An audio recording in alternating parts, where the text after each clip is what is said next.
সালটা 1989। সকাল সকাল রশিদ ঘটকের আগমনে হেমলতা ভীষণ বিরক্ত হন। তিনি বারবার পই পই করে বলেছেন, পদ্মর বিয়ে আমি এখনই দেব না, পদ্মকে আমি অনেক পড়াবো। তারপরও রশিদউদ্দিন সপ্তাহে সপ্তাহে এক এক পাত্রের খোঁজ নিয়ে আসে। মেয়ের বয়স আর কতই বা হলো, মাত্র 16। শামসুল আলমের মেয়ের বিয়ে হয়েছে 24 বছরে, পদ্মর বিয়েও তখনই হবে।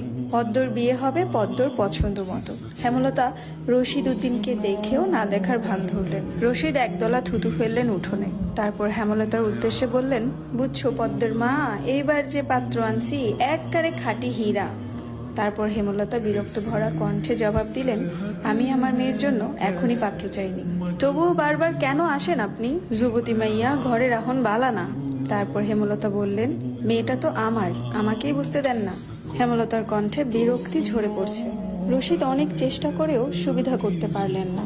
ব্যর্থ থমথমে মুখ নিয়ে সড়কে পা রাখেন। প্রতিদিনই কোনো না কোনো পাত্র এসে হাতে টাকা গুজে দিয়ে বলবে, মোর্শেদের বড় ছেলেটারে চাই।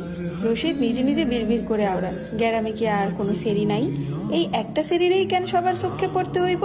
চাইলেই কি সব পাম যায়? পূর্ণা স্কুলের জামা পরে পদ্মজাকে ডাকলো, আপা, এই আপা, স্কুলে যাবি না? আপারে। পদ্মজা পিট পিট করে চোখ খুলে কোনো মতে বলল, না। পরপরই চোখ বুজে ঘুমে তলিয়ে গেল। পূর্ণা নিরাশ হয়ে মায়ের রুমে আসে। আম্মা, আপার কি হইছে, স্কুলে যাইব না? হেমলতা বিছানা ঝাড়া রেখে পূর্ণার দিকে কড়া চোখে তাকান। রাগী স্বরে বলেন, যাইব কি, যাবে বলবি। পূর্ণা মাথা নত করে ফেলল। হেমলতার কড়া আদেশ, মেয়েদের পড়াশোনা করাচ্ছি, অশুদ্ধ ভাষায় কথা বলার জন্য নয়, শুদ্ধ ভাষায় কথা বলতে হবে।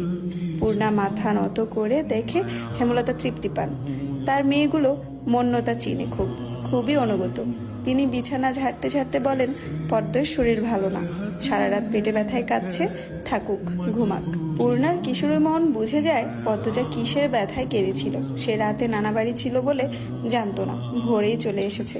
নানাবাড়ি হেঁটে যেতে 5 মিনিট লাগে। পূর্ণাকে চুপচাপ দাঁড়িয়ে থাকতে দেখে হেমলতা বলেন, তুই যা, মাথা নিচু করে যাবি, মাথা নিচু করে আসবি। আচ্ছা আম্মা। পূর্ণা রুমে এসে আয়নার সামনে দাঁড়ালো, নিজেকে খুঁটিয়ে খুঁটিয়ে দেখলো। এরপর গত মাসে মেলা থেকে আনা লাল লিপস্টিক গাঢ় করে ঠোঁটে মাখে।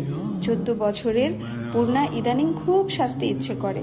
হেমলতা সেজেগুজে স্কুলে যাওয়া পছন্দ করেন না বলে পূর্ণা আগে থেকে লিপস্টিক মাখেনি। টিনের দেয়ালে কাঠের ঘড়ির কাঁটায় 10টা বাজলো মাত্র, এখনো পদ্মজা উঠল না। হেমলতা মেয়েদের রুমে ঢুকেন। পদ্মজা 2 হাত ভাঁজ করে ঘুমাচ্ছে। জানালার পর্দা ভেদ করে আসা আলতো পেলব রৌদ্রের স্পর্শে পদ্মজার মিশ্রণ পাতলা ঠোঁট, ফর্সা ত্বক চিকচিক করছে। হেমলতা